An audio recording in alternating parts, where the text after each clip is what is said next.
adentro, la pampa y la cordillera, después fueron campo afuera, porque las palabras pesan, con esas cosas empiezan a vaciarnos la cesera.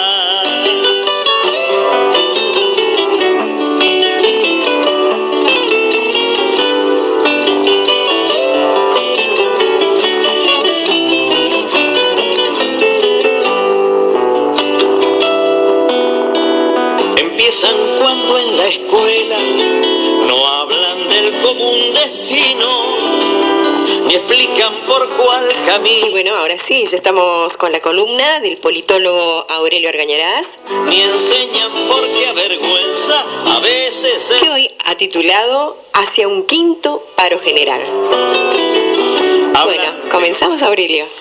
La CGT ha anunciado, a través de los dos triunviros que actualmente la representan, que está previendo llevar adelante un nuevo paro general, aún no decidido, Sí. para mediados de noviembre, con características distintas a la del último paro, porque se trataría, en este caso, de un paro de 36 horas con movilización.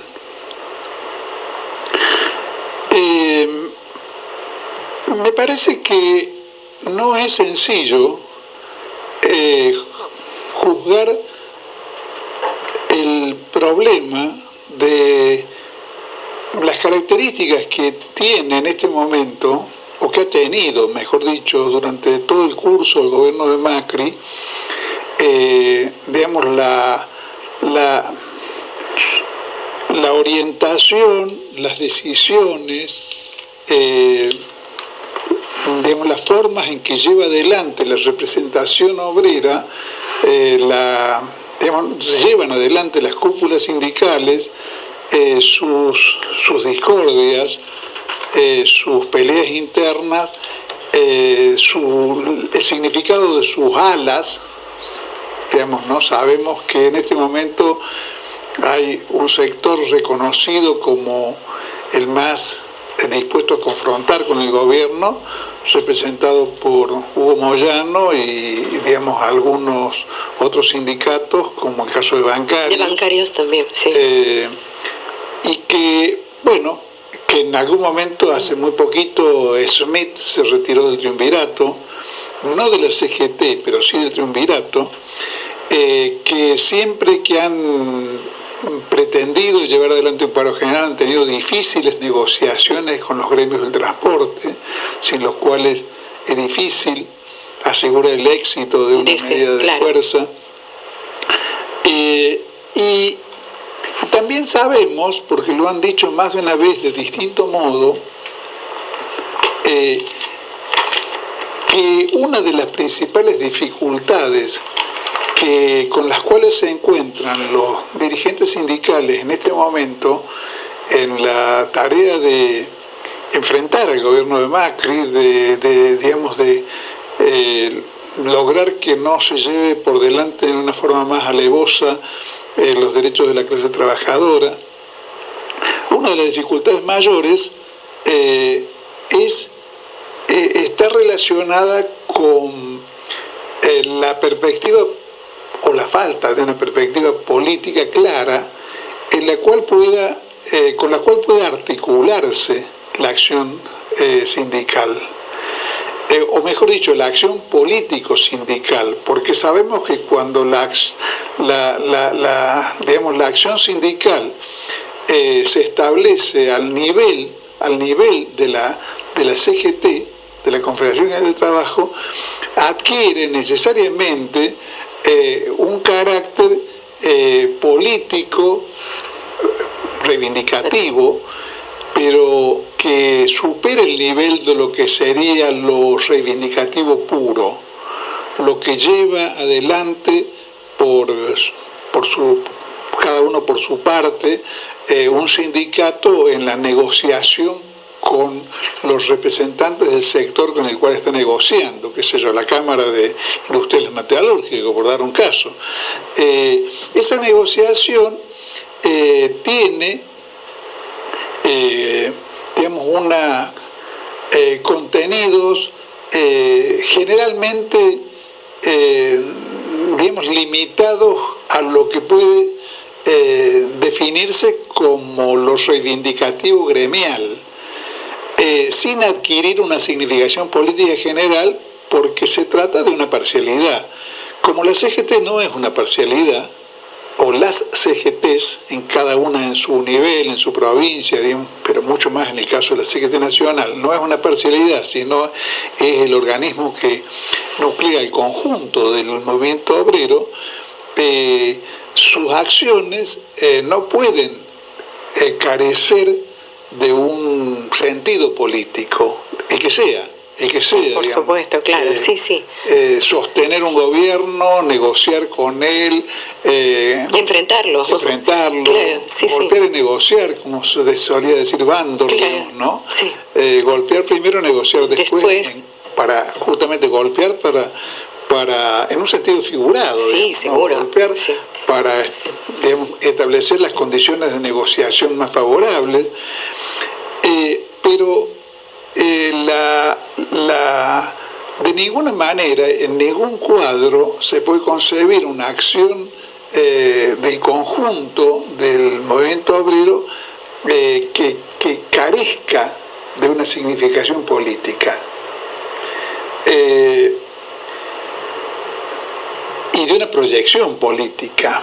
Esa proyección política puede ser más o menos consciente y deliberada, sí, como, voy a dar un ejemplo lejano, pero clásico, que es el plan de lucha que llevó en el año 64 el jefe de la UOM, Augusto Bandor, por el retorno de Perón, en el cual la Unión Obrera Metalúrgica ocupó a lo largo de ese plan de lucha 1.000 fábricas.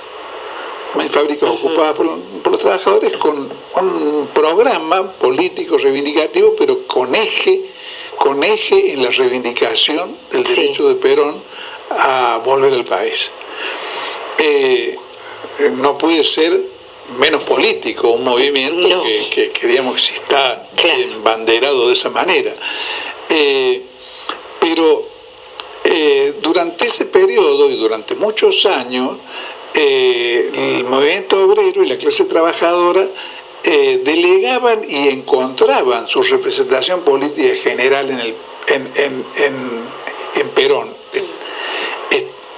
Hace un rato hablábamos del 10 de octubre, estuviese en el gobierno o estuviese en el exilio, como referente de la lucha contra la dictadura oligárquica, a veces con fachada civil, que se instauró en el país a partir de 1955 y que en realidad solo tuvo término en 1973, cuando se levantó la proscripción a Perón, para que pudiera ser candidato a presidente de la República, porque lo demás, los regímenes democráticos que vimos entre el 55 y el 73 eran regímenes pseudo-democráticos, en el sentido de que digamos, el que triunfaba en un cuadro donde el peronismo estaba proscripto. Como fue el caso del gobierno de Frondizi primero y de Guille después.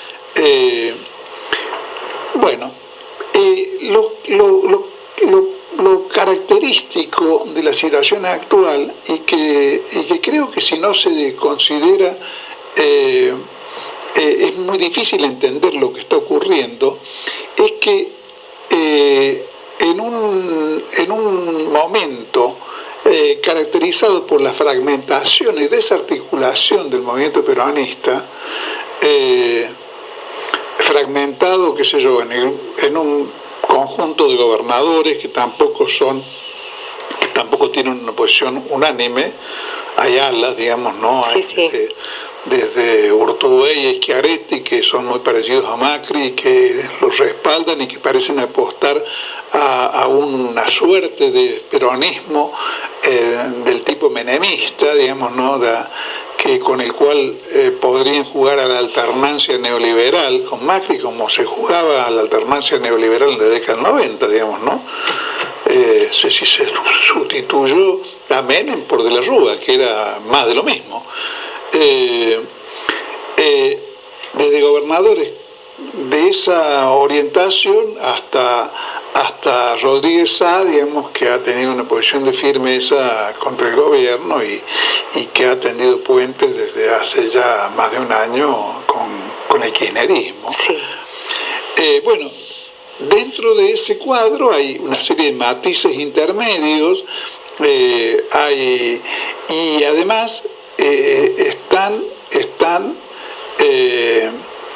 los dirigentes o los del movimiento obrero, que tampoco tienen en relación a ese conjunto una articulación política clara, y menos aún una participación formal, como alguna vez tuvieron, en la dirección del Partido Justicialista.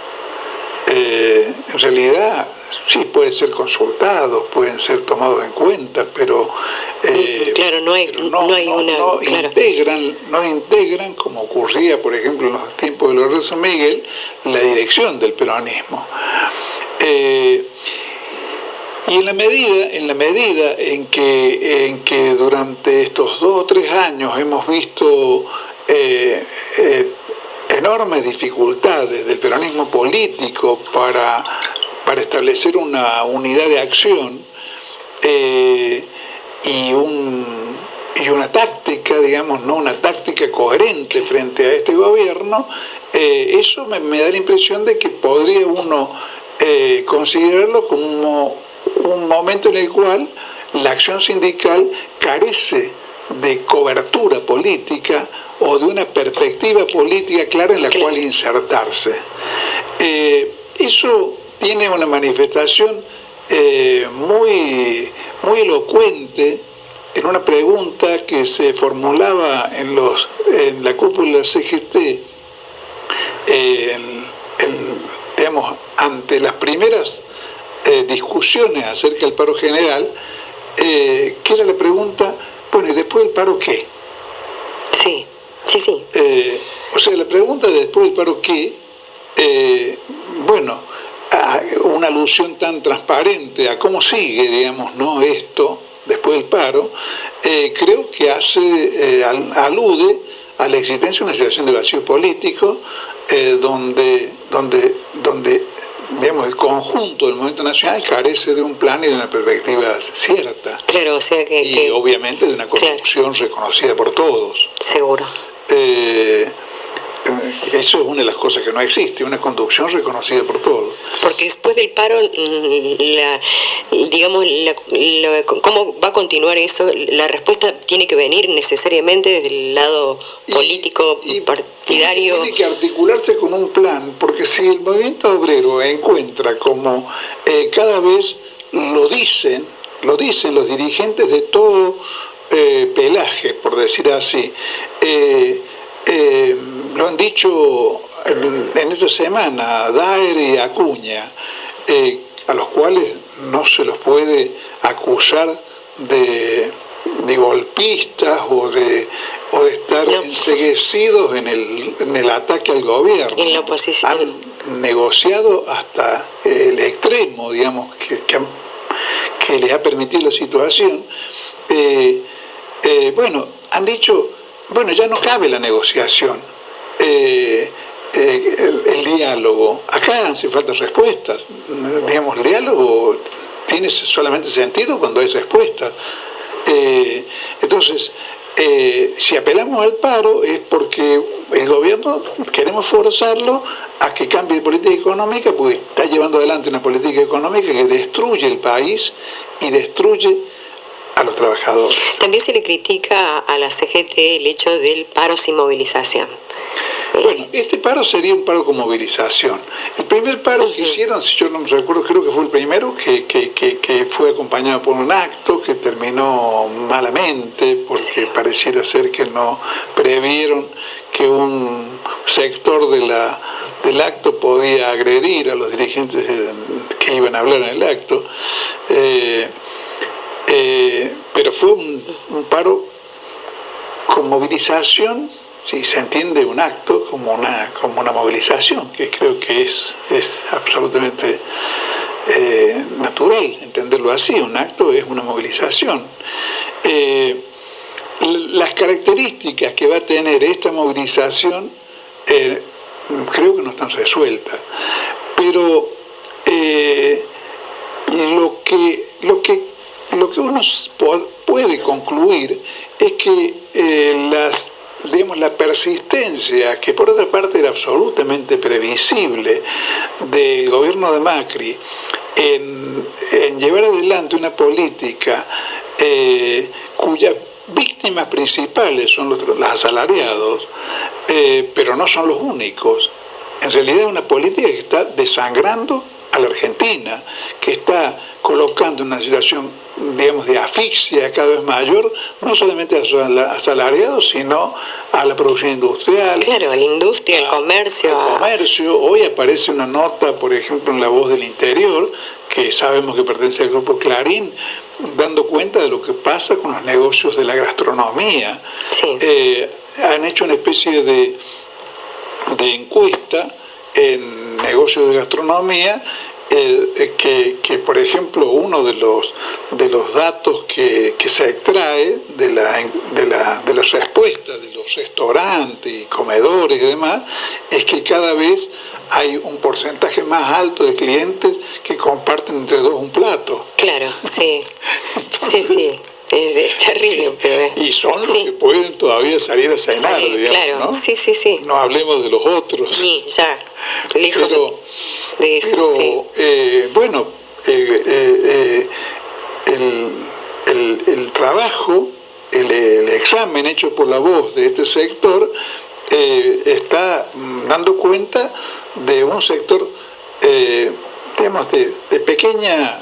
Del pequeño comercio, pequeño y mediano comercio, altamente perjudicado por esta política, porque la mayor queja de los dueños de restaurantes, hoteles y demás es que les resulta cada vez más difícil pagar los servicios. Claro. Pagar los servicios.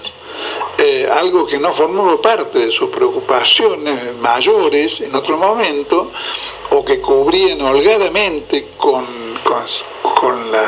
los ingresos, con las ventas, es cada vez más un tormento para los comerciantes y para los industriales.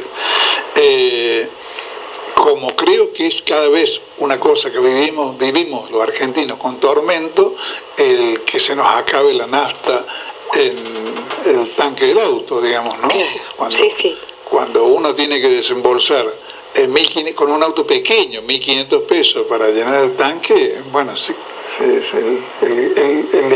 la adrenalina, claro, comienza a hacer efecto, sí. Comienza a crecer. Claro, sí. Entonces,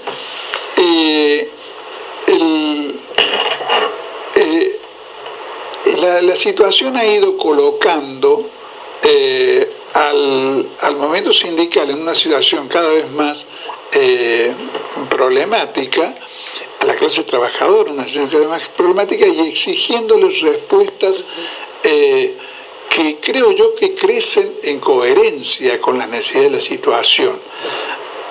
A mí me ha llamado la atención que en la celebración del 17 de octubre en Tucumán, sí. Daer, que sabemos que es diputado del Frente Renovador, Héctor Daer, sí. ¿no? Uno de los triunviros, sí. Haya dicho con toda claridad que es necesario asegurar la unidad de todo el peronismo. Entonces, cuando el periodista le dice, y el kirchnerismo también, estoy hablando de todo el peronismo, dice, o sea, no deja lugar a dudas. Claro. Entonces, es claro que por lo menos hasta el momento el sector que está bregando más decididamente para que se articulen todos los sectores que es necesario articular para que no se corra ningún riesgo de derrotar a Macri en el 2019, y para que además esa derrota sea una derrota que abra un nuevo panorama, no una derrota que nos lleve a una presidencia que creo que no va a ocurrir, eso porque además las encuestas le dan muy mal de Urtubey, para que Urtubey con camiseta peronista siga haciendo lo mismo que Macri. Claro, sí, sí. Creo que el movimiento obrero está poniendo en juego todo su peso, que no es poco, para que realmente se articule una oposición homogénea y lo más amplia posible para digamos, que tengamos un cambio de situación en el 2019. Es muy curioso esto, es muy significativo, no es extraño, pero es muy significativo, porque al mismo tiempo, en el coloquio de idea de esta semana, digamos, lo que parece haber sido una de las preocupaciones que ocuparon los diálogos del mundo empresario era la cuestión de cómo asegurar que Macri sigue gobernando después del 2019. Esa era la idea, en realidad, es la única. Claro, lo que muestra que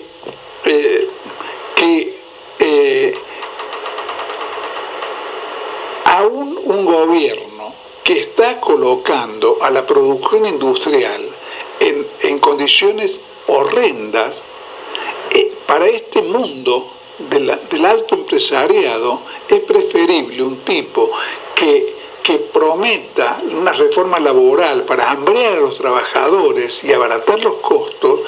Es preferible eso, aun cuando al mismo tiempo peligre la propia continuidad de la producción industrial, porque están, digamos, en el momento en que se trata de la clase trabajadora, de los asalariados, de las grandes mayorías, este sector prefiere la solidaridad con el Fondo Monetario, con con el complejo agropecuario agroexportador, con el mundo financiero también, claro, en desarrollar el mercado interno, que no le interesan que los salarios se vayan al fondo del pozo porque tienen su mercado en el exterior, y que han vivido y siguen viviendo absolutamente de espaldas al país, y digamos, su programa se condensa en la famosa frase que yo pido a los lectores que me disculpen por repetirla, pero es muy significativa, de que tenemos que volver a la Argentina que tenía un habitante cada 4 vacas, pero no aumentando las vacas, sino disminuyendo la cantidad de habitantes. Claro. O sea, sí. Ahora, que la oligarquía agroexportadora y los pools que se ocupan del comercio exterior, que monopolizan el comercio exterior, tengan esa política, es perfectamente coherente con su sistema de intereses, pero que en el mundo industrial, digamos que no tiene posibilidades, porque carece de posibilidades, salvo algún sector muy acotado, pero en términos generales carece de posibilidades de sustituir el mercado interno con exportaciones, porque ni siquiera un sector de capital extranjero como la industria automotriz instalada en el país puede sustituir la falta de ventas en el mercado interno, que hace que en este momento tengan acumuladas las concesionarias de autos 3 meses de ventas acumuladas en sus playas. No puede sustituir esa falta de ventas por exportaciones, porque estamos en un mundo donde lo que está creciendo no es la apertura comercial, sino el proteccionismo, como se ve en la guerra comercial entre Estados Unidos y China, claro, y las medidas proteccionistas que toman la mayoría de los países, y en consecuencia digamos, están en un cuadro de pérdida de sus pensiones de trabajadores y de ocupación ínfima de la capacidad instalada, pero aún en esas condiciones predomina sobre su conciencia, digamos, la visión antiobrera, aun cuando se trate de algo que tenga consecuencias lesivas sobre sus propios negocios. Claro, sí. Entonces, en ese marco, creo que el movimiento obrero tiende a representar, con todas sus debilidades, sus contradicciones, sin idealizar en ninguna medida a ninguno de sus dirigentes, pero tiende a transformarse en el sector que expresa con más coherencia y con más consecuencia el conjunto de los intereses de lo que podríamos llamar las clases patrióticas, por lo menos patrióticas en el sentido de interesadas en que el país camine, de que el país esté gobernado por la producción y el trabajo, y no por esta timba enloquecida de las tasas al 73%, con colocaciones, a lo mejor algunos lectores, algunos oyentes no advierten que es así, con colocaciones a 7 días.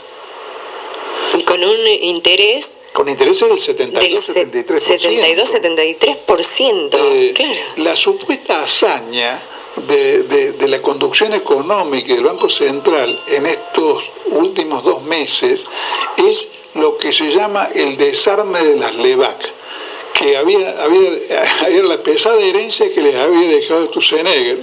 Claro, sí. De 1 billón de LEVAC, ¿no? Claro. Dando vueltas y generando intereses y zozobras en el mercado. Bueno, Nielsen, que fue funcionario de economía en el gobierno de la Rúa, que es un neoliberal acabado, digamos, ¿no? Acabo de leer ayer en el ámbito financiero que dice que las LELIC, que son la criatura que ha promovido letras de liquidación, sí, del Banco Central, son infinitamente más peligrosas que las LEVAC. Claro. Porque además vencen cada 7 días. Claro. O sea que en una semana tenemos una especie de bola de nieve que cuando el mercado considere que ni aún el 72% compensa la especulación al dólar, porque la bola de nieve en realidad es una bola nueva que no va a ser pagada, bueno, esto va a tener una eclosión cósmica. Más o menos.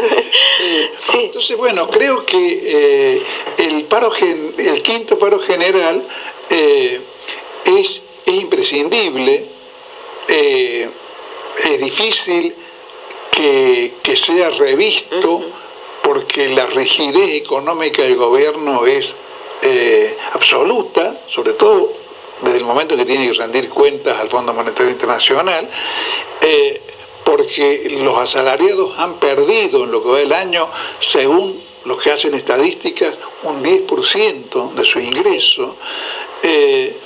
Y en esas condiciones creo que lo menos que requiere la situación como respuesta es un quinto paro general con movilización. Bueno, gracias, Aurelio. Gesto amable, los dueños del comedor dicen que estamos mejor porque hay saldos exportables. No importa si los billetes los imprimen argentinos, puede ser negro el destino por más que nos dé la lata, porque el que presta la plata es el que marca el camino.